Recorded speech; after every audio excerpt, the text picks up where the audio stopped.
راكي معروضة وحابة تدي حاجة حلوة في يدك. اليوم راح نعطيك وصفة تاع حلوة جافة سهلة وسريعة لتوجديها بالخف وما تحتاجيش لا طابع لا والو. ببوشون تاع القرعة راكي رايحة ديري حلوة شابة تجي بنينة. نبداو بالوصفة. بسم الله. نجيب 3 حبات بيض يكون في حرارة الغرفة، نضيف عليها رشة فانيليا، ونضيف كاس من سكر ناعم. نخلط هاد المكونين، ثم نجيب كاس من الزيت النباتي نضيفه بالتدريج. الكاس ما يكونش معمر، يكون ناقص أصبع. نضيف 3 مغارف كبار من نشاء الذرة ولا المايزينا. نخلط هذه المكونات، ثم نبدا نضيف في الفارينة. نجيب الكاس الأول ونضيف عليه كيس من الخميرة الكيميائية. في هذه المرحلة راح نقسم هذا الخليط إلى قسمين هكذا باش ندير ذوقين ونتحصل على ذوقين من الحلوة. بالنسبة للجزء الأول راح نضيف عليه 50 جرام من فلون بذوق الشوكولا ما يعادل 2 مغارف كبار، ونضيف عليه كاس من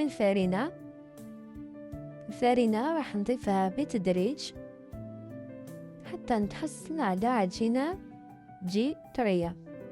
كما تعرفوا الفلون يشرب الفارينة، لأن لازم هذه العجينة تجي طرية.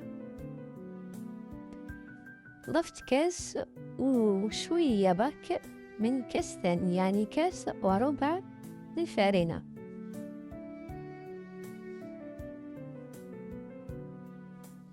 نتحصل على عجينة متلصقة، لأنها من بعد راح تشرب كما قلت لكم.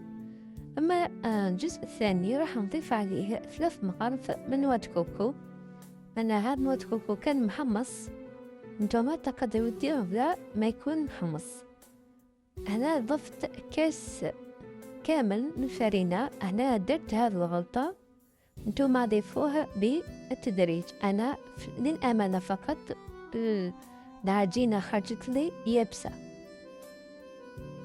نروحو نجيبو هذيك العجينة تاع ذوق الشوكولا ونحطوها هكذا، نديروها كريات بنفس الحجم.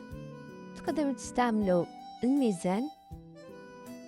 أنا كورتهم بهذا الشكل، ونفس الشيء مع العجينة البيضاء راح نكورها بهذا الشكل بحجم متساوي.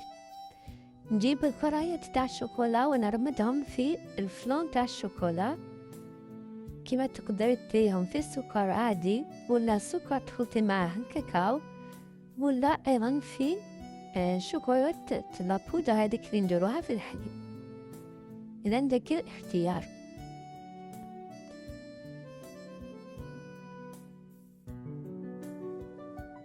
إذا بعد ما رمتهم في الفلون تاع الشوكولا راح تديرهم في البلاطو. الفرن يكون مسخن. نجيب أي آلة حادة ولا كاس ولا كوبا ولا طبعا أي حاجة. أنا جبت هذا البوشون وبديت ندير هذا الشكل الحلزون. نحطوها طيبة ونروح للجزء الثاني. راح نرمدها في نواة كوكو ولا جوز الهند. تقدري تديريها في السكر عادي، تقدري تلوني السكر، يعني هناك طرق كثير. أنا درتها في نواة كوكو كان خشين ما حبش يلصق لي. بنفس الطريقة أيضا راح نحطها في البلاطو، وراح نجيب هذاك البوشون وندير هذا الشكل الحلزون، يعني نقطع بلا ما نلحق لتحت، ونحطها في الكوشة. نحمرها من الفوق ومن تحت، ما تحمروهاش مليح باش ما تيبسش. وهذه هي النتيجة الحلوة الجافة السهلة والسريعة بشكل جديد. تجي تذوب في الفم وتجي تحمر الوجه.